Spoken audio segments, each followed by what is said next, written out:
Assalamualaikum warahmatullahi wabarakatuh. Selamat malam, Tacha Wang Seng Hao. Assalamualaikum. Alhamdulillahirabbil alamin. Wassalatu wassalamu ala asyrafil anbiya'i wal mursalin wa ala alihi wa sahbihi ajma'in. Rabbi shrah li sadri wa yassir li amri wahlul 'uqdatam min lisani yafqahu qawli. Saudari pengurusi majlis, sahabat-sahabat, saudara Saifuddin tadi, saya duduk dengar saudara Saifuddin bagi ucapan. Saya gelak jugalah sebab dia sekarang Menteri Dalam Negeri. Dulu masa saya mula-mula balik daripada UK dulu, tugas dia sekarang ni Jabatan Immigration di bawah tanggungjawab dia dah. Dulu tahun 2003, masa saya mula balik daripada London dulu, dia jugalah yang seludup saya masuk melalui Singapura, langgar immigration.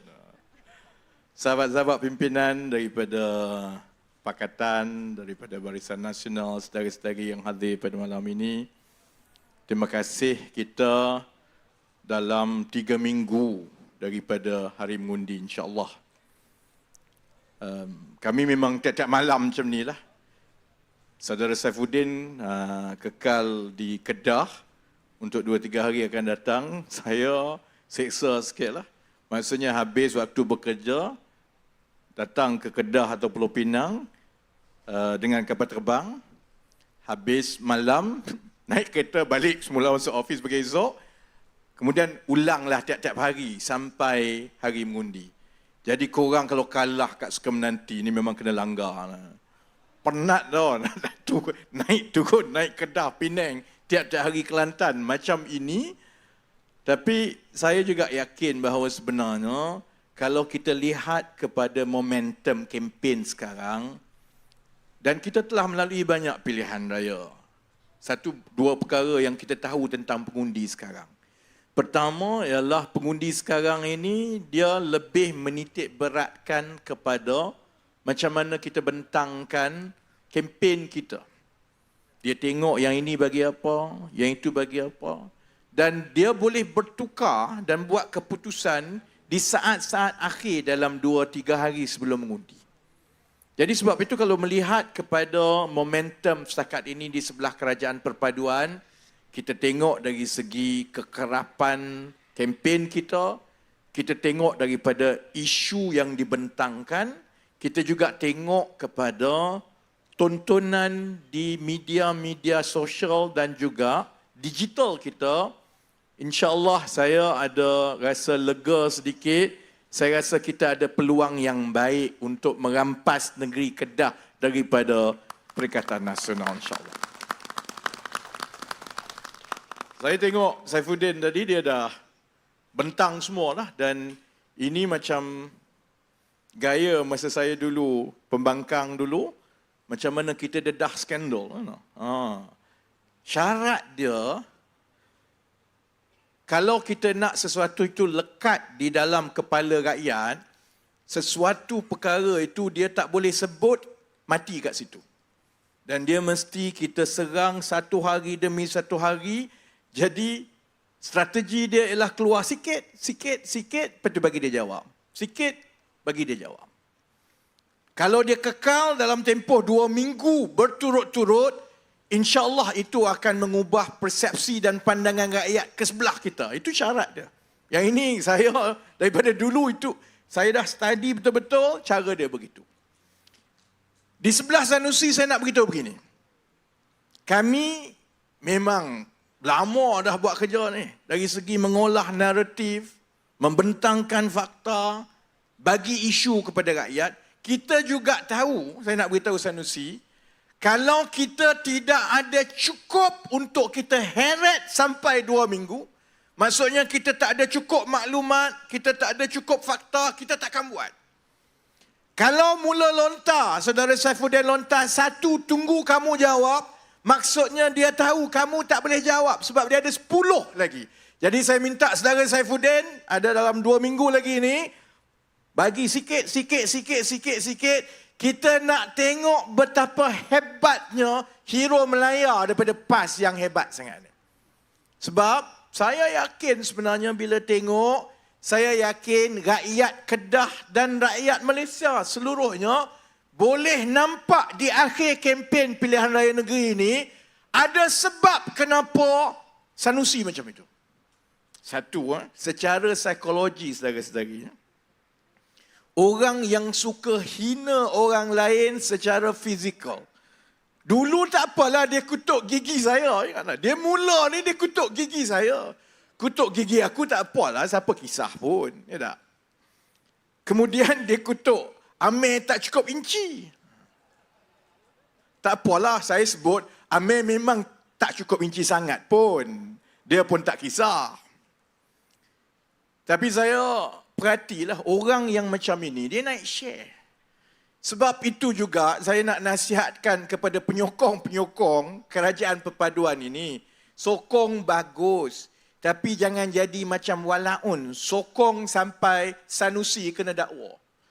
Sebab Sanusi bila makin dia gairah, dia hantam sana, dia hantam sini, dia hina sana, biadab sana sini, dia dah sampai ke peringkat dia rasa dia cukup hebat, sampai akhir sekali dia hina institusi raja.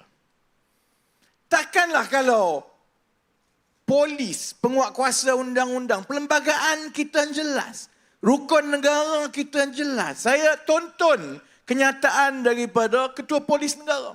Dan kami dalam kabinet ni memang kita pun kadang-kadang mengeluh juga kerana kita bagi kebebasan sepenuhnya kepada agensi-agensi SPRM ke, PDRM ke, bila kita bagi kebebasan, kadang-kadang tindakan dia itu tak semestinya bawa keuntungan politik kepada kita. Dia nak charge, dia charge. Dia tak fikirlah orang marah ke masa sesuai, tak tak. Jadi kita pun kadang-kadang bimbang juga, tapi itulah yang sebenarnya yang kita nak berlaku. Supaya agensi-agensi semua ni, kalau ada orang yang langgar, kamu charge terus. Saifuddin dah terang panjang lebar. Cuma saya nak berkongsi kepada Sanusi petua-petua. Sebab saya antara orang politik paling banyak kena charge. Saya ada 14 kes, saudara-saudari.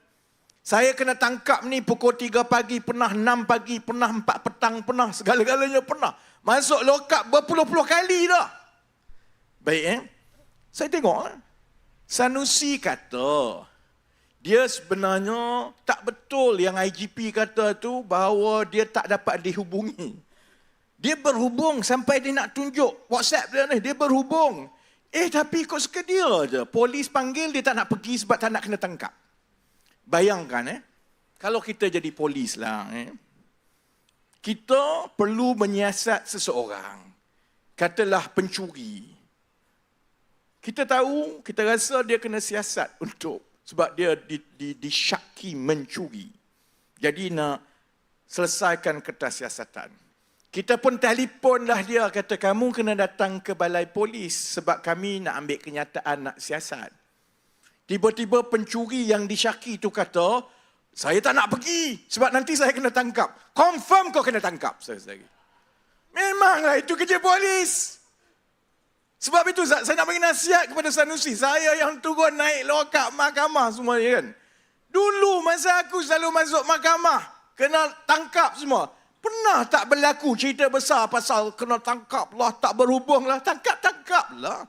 Polis ada kuasa, saya ada hak, kita dua-dua pihak berkuasa, kerajaan ke, rakyat ke, pembangkang, kita semua ini perlu patuh kepada perlembagaan dan undang-undang yang sama.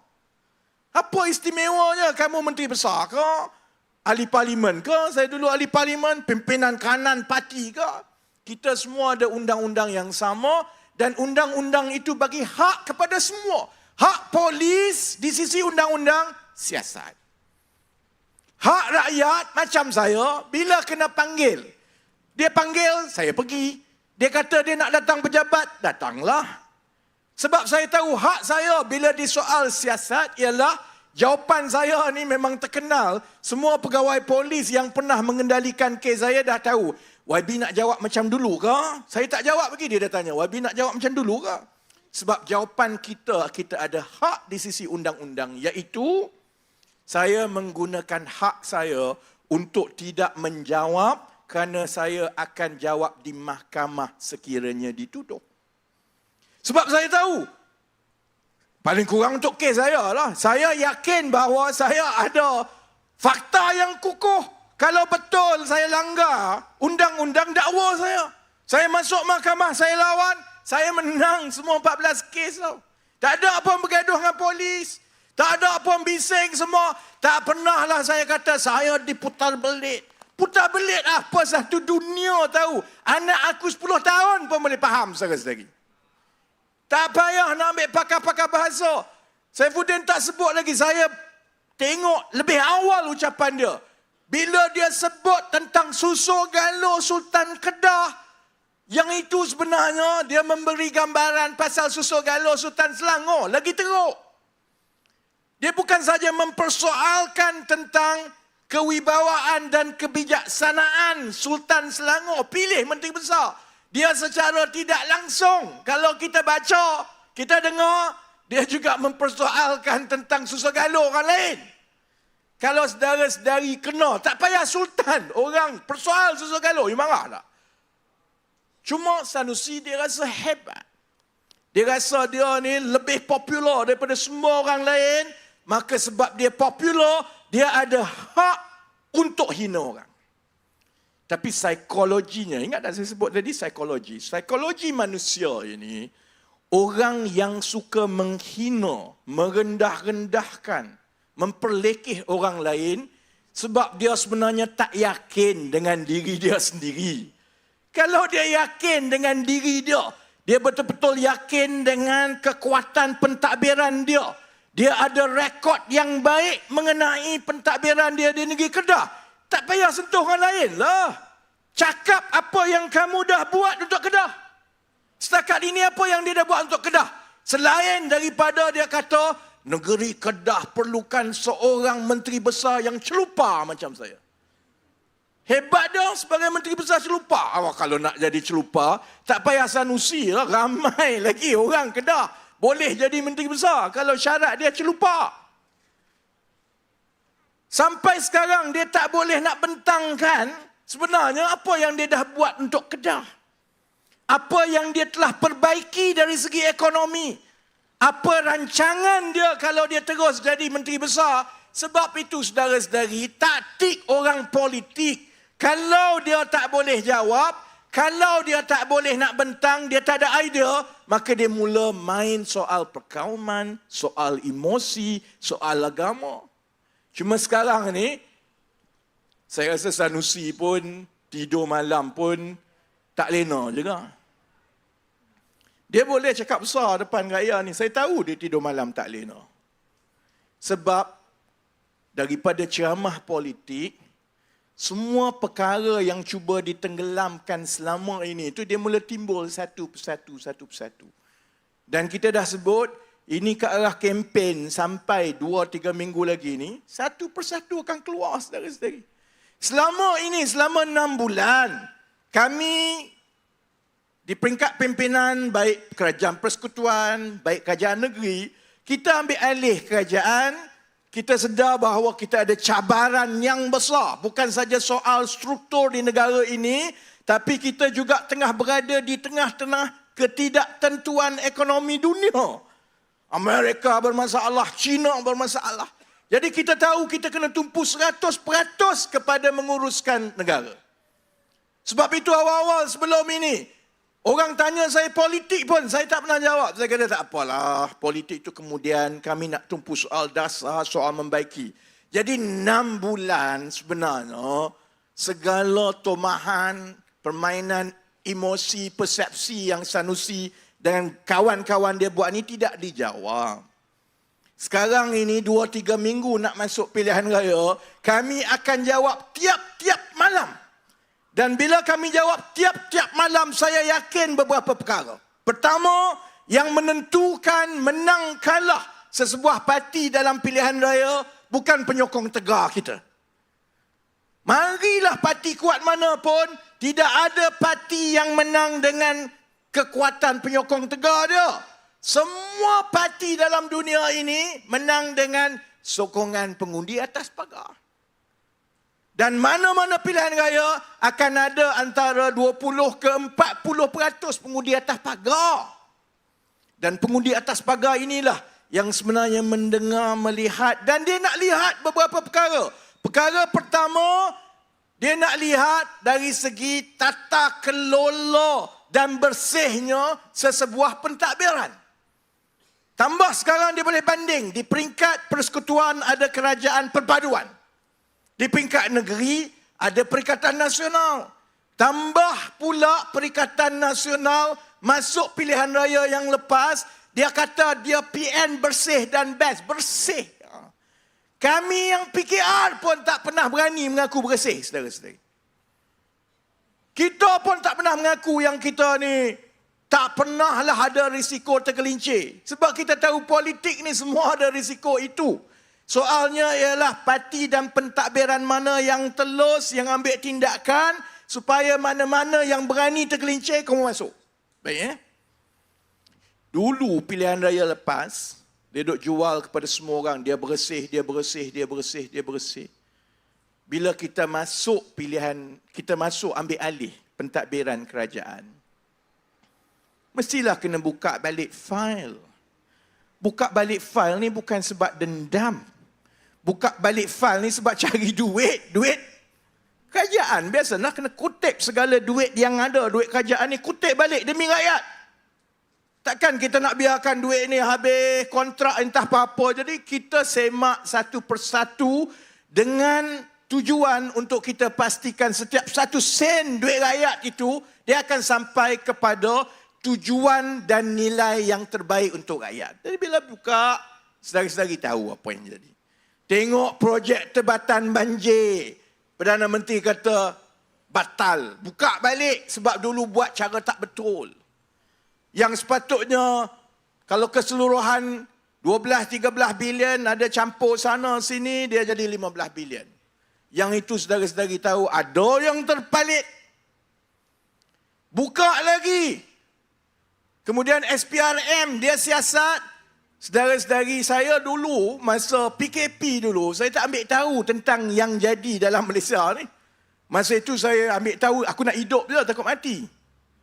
Zaman tu. Zaman kita semua duk tumpu, jaga kesihatan, takut semua ni. Masa itulah jana wibawa berlaku.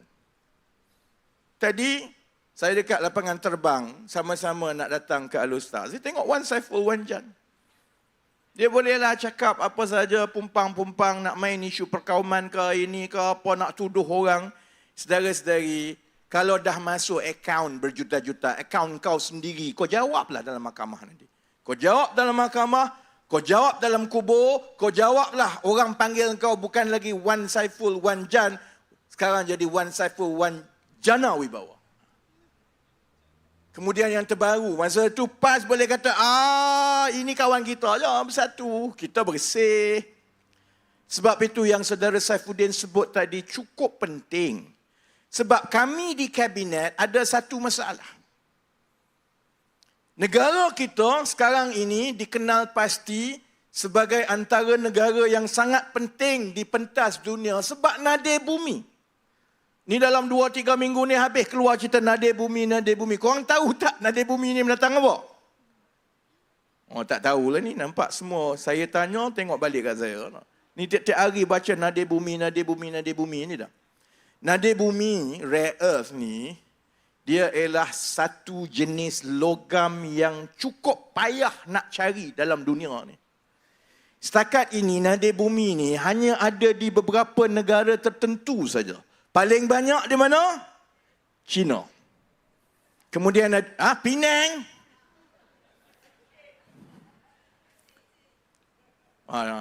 Paling banyak di China. Kemudian ada di Australia. Selalunya nadir bumi ini di negara-negara besar, adalah dia lagi besar.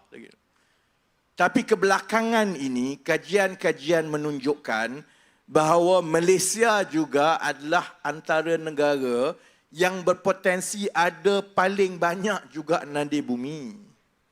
Nadir bumi ini dia logam istimewa yang digunakan di dalam aplikasi elektronik yang paling tinggi teknologi dia. Maksudnya ialah dalam benda-benda yang macam iPhone, semua elektronik ni sebenarnya ada nadi bumi. Tapi dia digunakan dalam kuantiti yang cukup kecil. Tapi kalau tak ada dia, tak boleh guna. Tak boleh ada robot. Tak boleh ada benda-benda yang kita pakai harian. Beli mahal barang-barang elektronik ini. Nadi bumi ni harga dia beribu kali ganda lagi mahal daripada emas. Yang itu yang Sanusi 2-3 tahun yang lepas, yang dia seronok sangat, dia boleh beritahu kepada rakyat Kedah, negeri Kedah ini ada kekayaan 43 trilion. 43 trilion. Saudara-saudari tahu tak berapa saiz ekonomi negara kita? Lebih kurang 1.7 trilion. Maknanya kalau ikut Sanusi, oleh kerana nadi bumi, potensi nadi bumi yang ada di Sek lah salah satunya, dan tempat-tempat lain, maksudnya negeri Kedah ni berpotensi jadi 40 kali ganda lagi kaya dari keseluruhan Malaysia. Baik. Jadi di peringkat kami, bila kita ambil alih Kerajaan Persekutuan, kami memang dari semasa ke semasa dimaklumkan mengenai penyeludupan haram nadi bumi. Jadi dia jadi isu negara sebenarnya. Sebab kita tahu nadi bumi ini bukan saja penting dari segi nilai ekonomi, dia juga ada nilai strategik geopolitik. Kerana negara yang kawal nadi bumi, maka dia adalah negara yang cukup berpengaruh di dunia. Orang kena jaga negara itu. Dia sekat saja nadi bumi.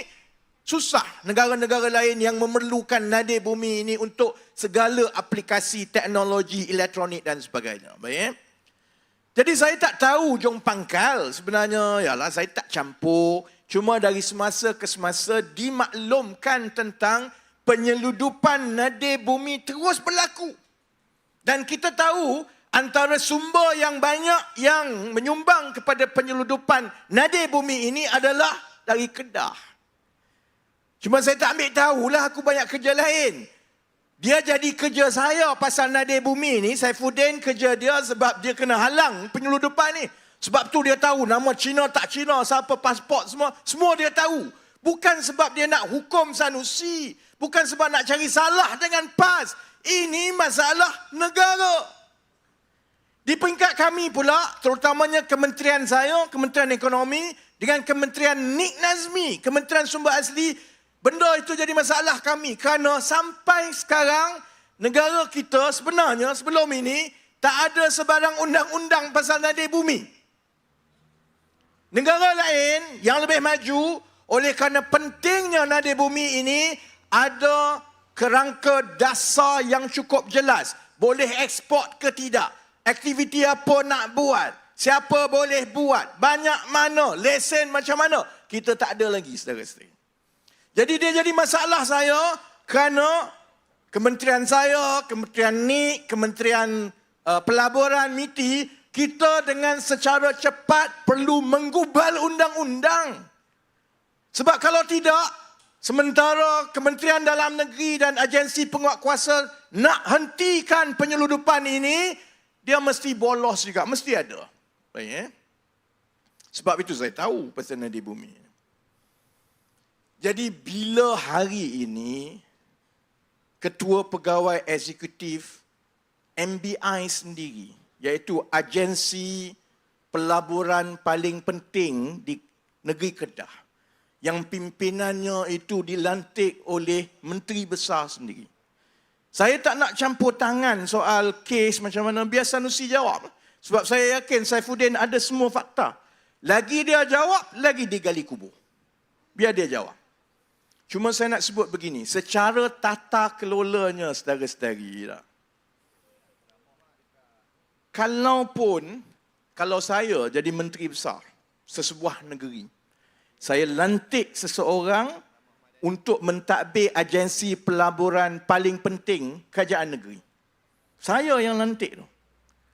Walaupun saya tak terlibat, walaupun saya tak tahu apa-apa, tapi bila berlaku penyelewengan, apatah lagi yang melibatkan hasil paling penting rakyat negeri Kedah, maka saya kena ambil tanggungjawab. Sanusi nak jawab apa lepas ni? Dia nak jawab apa? Bila ketua pegawai eksekutif MBI sendiri kena tangkap.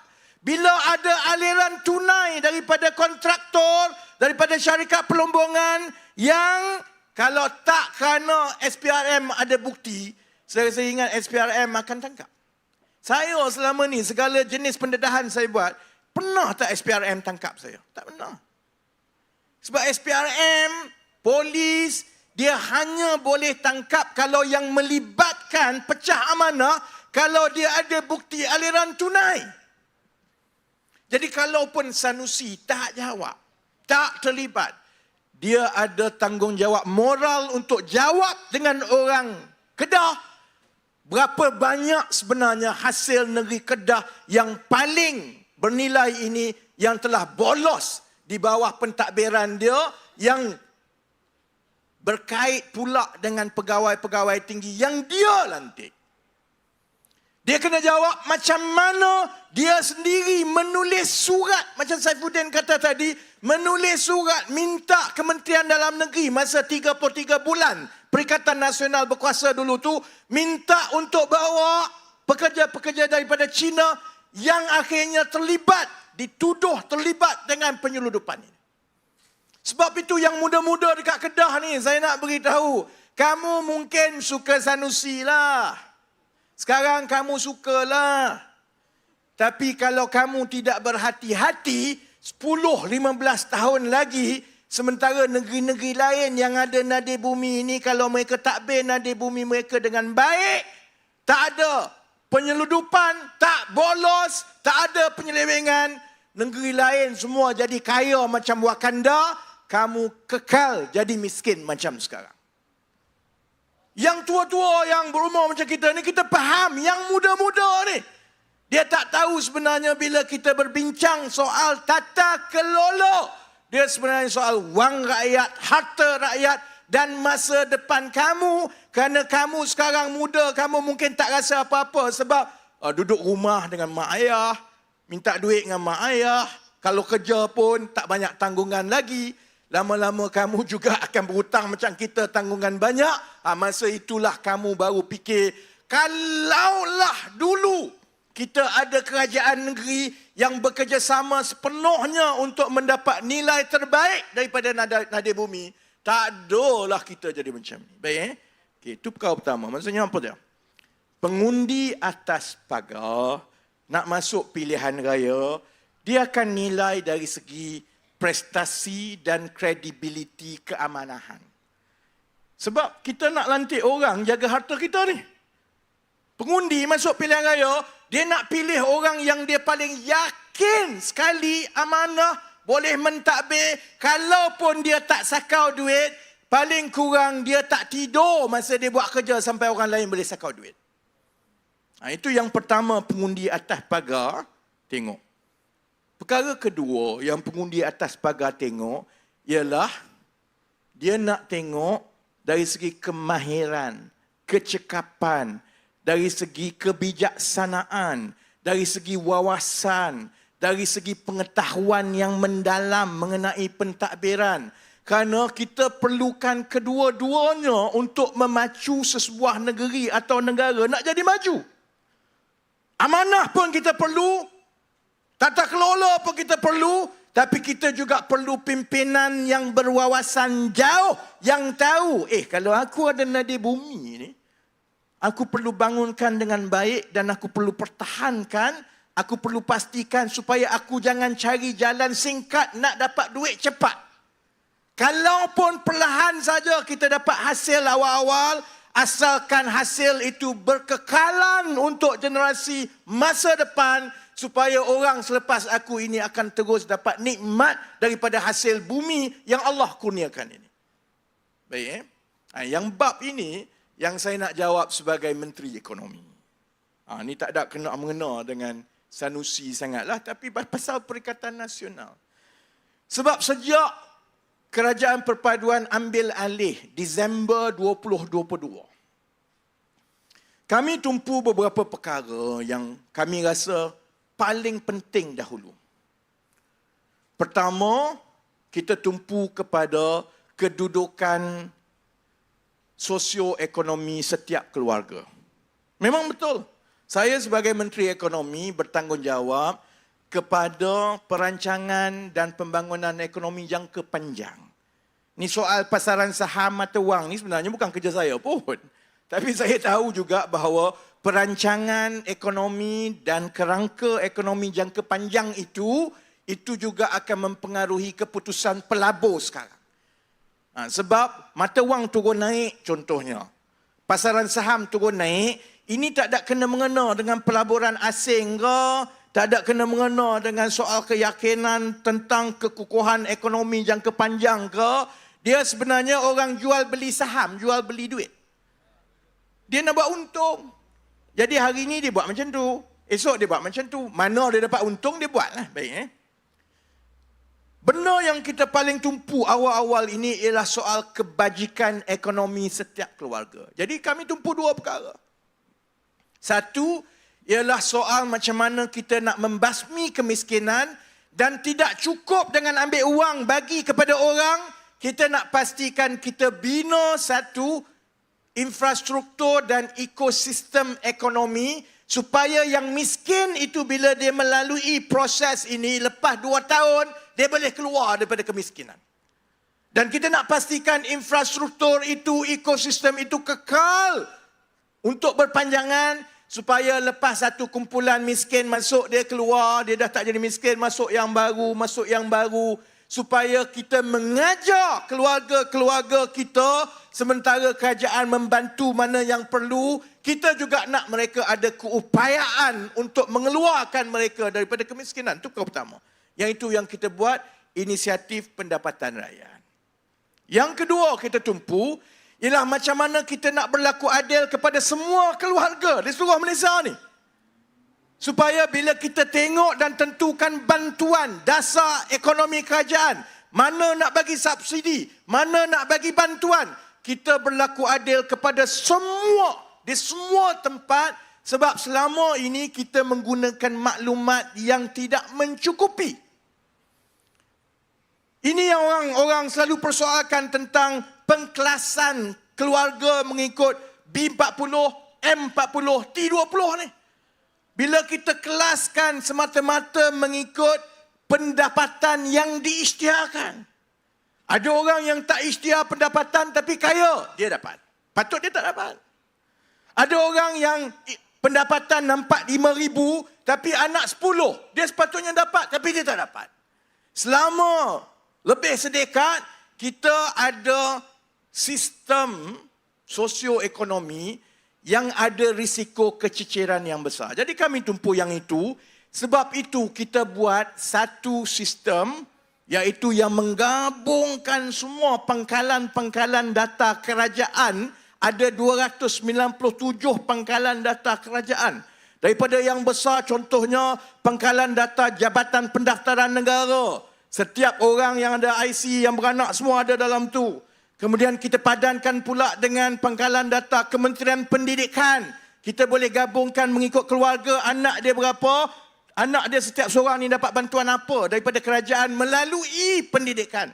Kemudian kita gabungkan pula dengan pangkalan data Jabatan Kebajikan Masyarakat. Siapa yang dapat. Jadi kita setiap satu keluarga itu, kita boleh tengok berapa pendapatan dia, berapa perbelanjaan dia, berapa bantuan. Dan yang bersih itulah, lepas pendapatan, tolak perbelanjaan yang munasabah yang ditetapkan secara nominal oleh kerajaan, yang itulah akan bagi gambaran yang sebenar tentang siapa yang patut dapat bantuan, subsidi dan lain-lain. Yang itu yang disebut dan dilancarkan oleh Yang Amat Berhormat Perdana Menteri sebagai pengkalan data utama padu. Baik, Masa saya mula buat, tiap-tiap harilah walaun ni duk bising, kamu buat apa, kamu buat apa, kamu buat apa, tak buat kerja, tak buat kerja, tak buat kerja, tak buat kerja. Saudara-saudari, lepas 7 bulan, rakyat makin faham. Hasil mula nampak. Hasil tu contohnya, saya mula-mula bila buat inisiatif pendapatan rakyat, kita lancarkan antara perkara pertama yang kita buat ialah vending machine. Contohnya tak? Dia nampak takkan menteri buat vending machine. Dia tak nampak sebenarnya vending machine itu cara paling baik dan paling menjimatkan untuk kerajaan untuk bantu orang keluar. Dulu nak bagi orang berniaga, kerajaan kena bina gerai, buat arkid mara. Lepas tu orang tu masuk, dia kena bayar gaji pekerja elektrik semua. Akhirnya dia susah nak berniaga. Lebih baik kerajaan sediakan mesin, kerajaan pilih tempat yang paling baik ramai orang. Semua kita sediakan lesen, semua dia tak payah fikir. Dia masak saja. Dan setakat ini, ia nampak bibit-bibit kejayaan yang baik kerana setiap keluarga yang menyertai ini, dia ada dapat 3,000 sebulan tambahan, ada dapat 6,000 ringgit sebulan. Dia lagi kaya dah daripada orang-orang yang jadi engineer. Jadi bila dia dapat bibit-bibit kejayaan macam itu, saya tengok minggu lepas ada liputan daripada media antarabangsa dan sebagainya. Jadi ini yang saya nak sebut. Jadi saya tengok pimpinan Perikatan Nasional ni mula ditanya. Yang ini yang Kerajaan Perpaduan dah buat pasal ekonomi ni. Dah mula nampak jalan dia dari segi subsidi, dari segi pengkelasan untuk berlaku adil. Kerajaan Perpaduan buat padu supaya dia lebih tepat berbanding sebelum ini. Apa Perikatan Nasional nak buat? Ini ditanya. Baru-baru ini dia buat convention dia semua, cerita semua. Ini antara perkara-perkara yang ditanya oleh pengundi kepada Perikatan Nasional. Sama juga tentang IPR. Apabila dia mula nampak hasil dia, rakyat sendiri mula nampak ada struktur kepada perancangan ekonomi ini. Orang tanya, okey, Kerajaan Perpaduan buat macam ini, apa sebenarnya cadangan dan juga dasar dan juga program yang telah dan akan dibuat oleh Perikatan Nasional. Saya sebenarnya tak ambil pot. Saya banyak kerja kan. Saya tak ambil pot lah apa Perikatan Nasional buat. Pagi ni ada orang tanya saya. Ni tengok jawapan daripada Jurucakap Ekonomi Perikatan Nasional, Dr. Razi Jidin, Ahli Parlimen Putrajaya. Dia ditanya dua soalan ini. Satu soalan tentang dasar Perikatan Nasional untuk sosioekonomi. Untuk bantu orang miskin, untuk pastikan tak ada kececeran subsidi semua. Pasal padu. Saudara-saudari, aku nyaris nak jatuh kapal terbang tadi. Tengah nak naik kapal terbang, sempat cek, baca. Awal-awal, dia juga yang maki hamun kita orang, Kerajaan Perpaduan semua ni. Tak buat kerja, tak ada perancangan lah, apa itu semua. Sekarang ni dah lepas 7-8 bulan ni, dia kena baring dah. Dia kalih kena baring, dia jawab apa dia? Sebenarnya idea tu idea kami, tapi kami tak sempat buat. Sama juga bila kita cerita pasal membasmi kemiskinan. Inisiatif pendapatan rakyat untuk bagi rakyat jana pendapatan. Orang tanya, dia jawab apa? Sebenarnya kami yang mula dulu, tapi kami tak sempat buat habis lah. Saudara-saudari, sebab itu tema sebenar di dalam pilihan raya negeri selepas ini ialah untuk kita bersaing. Kerajaan Perpaduan, ada PH, ada BN, ada parti-parti lain masuk bertanding. Perikatan Nasional, ada PAS, ada Bersatu, ada Gerakan masuk bertanding. Kita ada 3 kerajaan negeri yang kita tadbir. Perikatan Nasional ada 3 kerajaan negeri yang ditadbir. Kerajaan Perpaduan sekarang jadi kerajaan persekutuan. Perikatan Nasional pernah mengetuai atau menjadi sebahagian besar daripada kerajaan persekutuan selama 33 bulan.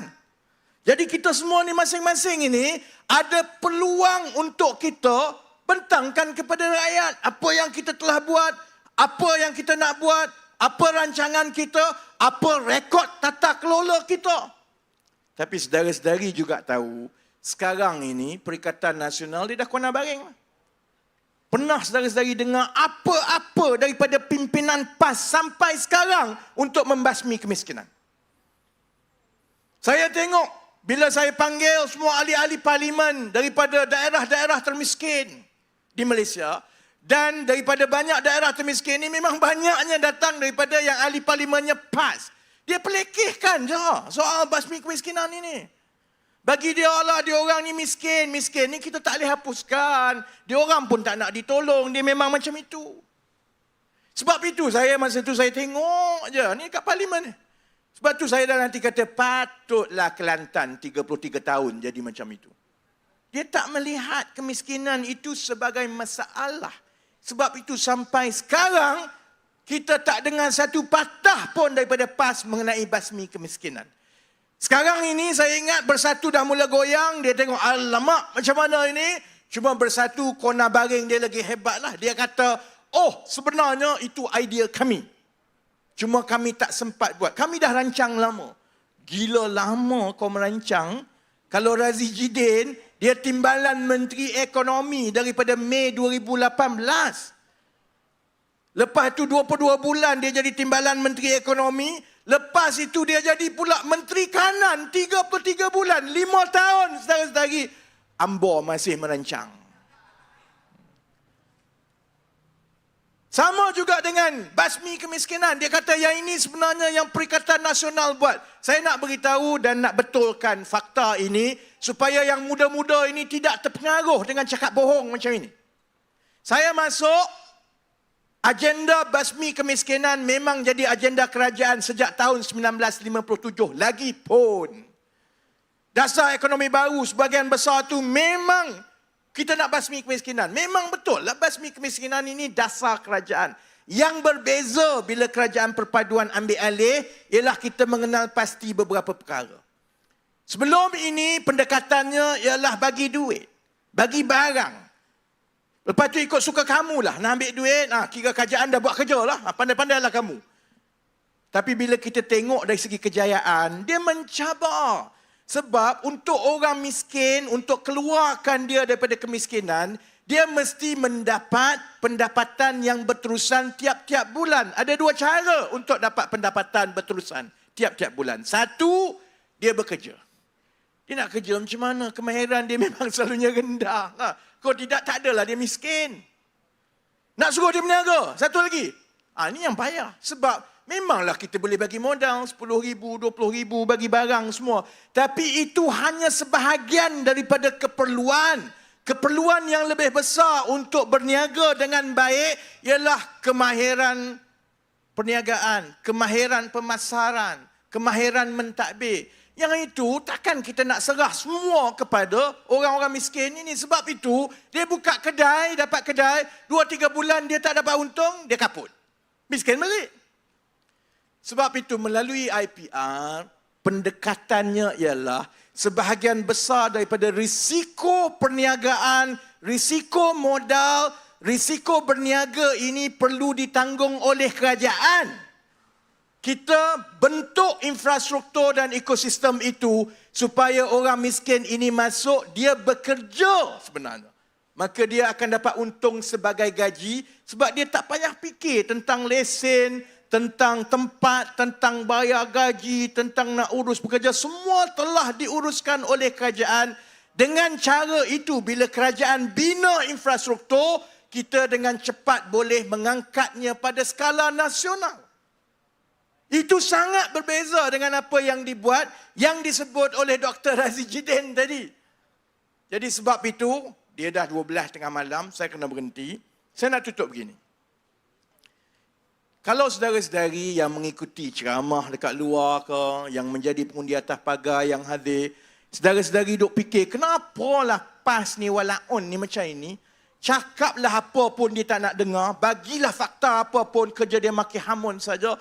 Bagilah dia kata ini DAP, ini anti Melayu, ini anti Raja. Dia hina Raja tak apa, tapi orang lain semua ni, semua anti Raja, anti Melayu. Saya nak tahu sebab apa? Sebab dia tak ada modal lain yang dia boleh bagi. Dia nak bersaing dengan kita soal tata kelola, dia ada masalah sekarang. Rekod dia mula keluar satu persatu. Dia nak bersaing dari segi kemahiran dan kecekapan mentadbir. Dari segi wawasan dan perancangan untuk negeri dan negara. Saudara-saudari juga tahu, dia tak ada saudara-saudari. Sebab itu, mereka akan terus main benda ini. Dan saya tak terkejut, biarkan dia lah. Yang soal nak bersaing dari segi tumbuk-menumbuk dengan Sanusi, dengan geng-geng Perikatan Nasional itu, serahkan kepada kami pimpinan. Kami akan serang tiap-tiap malam. Yang saya mohon satu saja kepada pengundi-pengundi atas pagar, tugas saudara-saudari ialah tumpu kepada dua perkara tadi. Soal rekod tata kelola parti-parti yang bertanding, soal rekod pengurusan kecekapan dan wawasan ekonomi dan kesejahteraan parti-parti yang bertanding. Kerana saya yakin bila itu berlaku, insya-Allah kita akan dapat meyakinkan pengundi-pengundi atas pagar untuk mengundi calon-calon kerajaan perpaduan, dan saya doakan insya-Allah dalam 2-3 minggu akan datang momentum itu kekal dan kita insya-Allah berada dalam jangkauan untuk mengambil alih kerajaan Kedah selepas ini, supaya hasil bumi macam nadir bumi tadi itu dapat dibangunkan dengan baik dan demi kekayaan generasi-generasi akan datang. Jadi terima kasih banyak-banyak. Saya nak kena balik ke Kuala Lumpur esok masuk pejabat. Korang tak apa, kerja kat sini je. Saya kena balik dengan kereta 5 jam sampai subuh. Lepas tu, lepas subuh semua masuk pejabat balik pukul 8 lebih. Malam esok sambung lagi ceramah. Tapi jangan bimbang, ada 3 minggu lagi. Kekal dengan momentum ini. Saya doakan usaha saudara-saudari diberkati Allah. Kita jumpa balik. Saya ingat 2-3 hari lagi kita jumpa balik. Tapi di tempat lain lah, bukan di Alustar. Dengan itu, sekian. Sese, Nandri, Vanakam. Wabillahi taufiq wal hidayah. Wassalamualaikum warahmatullahi wabarakatuh. Terima kasih.